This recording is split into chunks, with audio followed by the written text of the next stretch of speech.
So ACF is a diverse network. Brexit impacts on our members in different ways.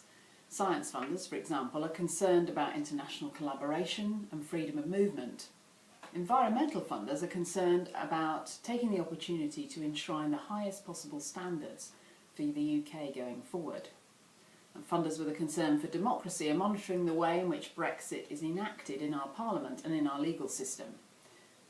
Many ACF members fund in the social space, and the excellent report and the conversations at the launch help to tease out the nuance of the implications of Brexit as they reverberate through our country and through our communities.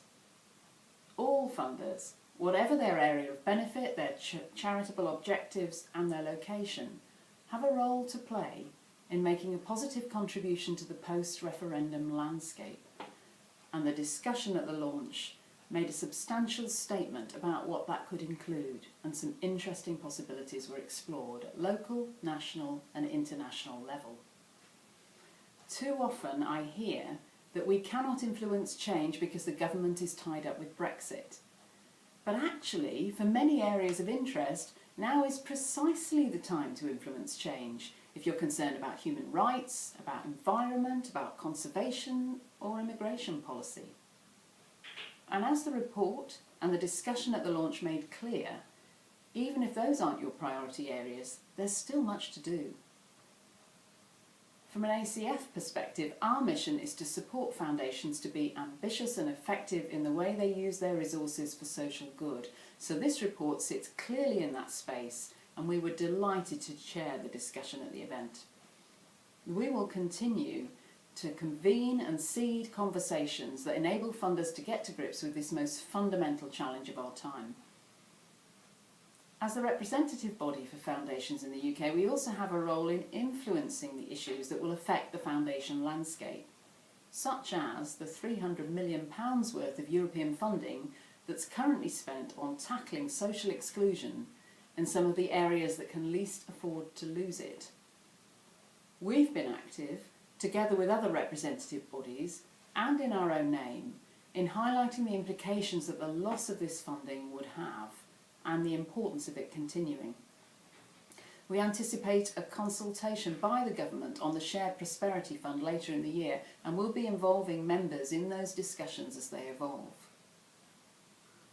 Also, from an ACF perspective, our connections with European and global colleagues are more important than ever.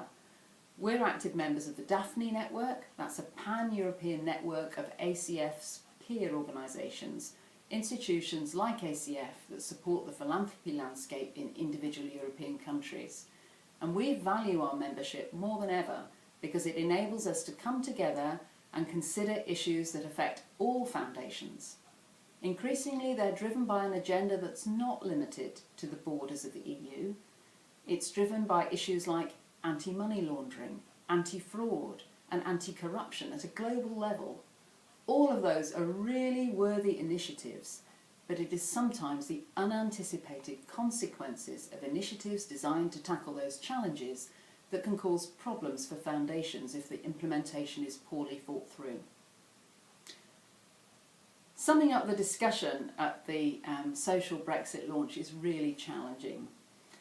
Some of the ideas from the report that seemed to resonate for those foundations present in the room was its focus on place, on narrative, on advocacy, on systems change and on collaboration.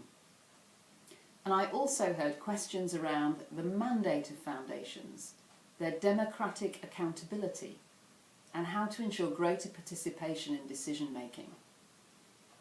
So the conversation doesn't end here. ACF has a role to play in ensuring that the themes and opportunities that are surfaced at that launch are shared more broadly, and that people not in the room can be part of this vital discussion, and this video is just part of that. I'd like to thank Collaborate for their excellent report, Kaluz Gulbenkian for hosting the launch, and the funders for commissioning such an interesting contribution to the post-Brexit landscape.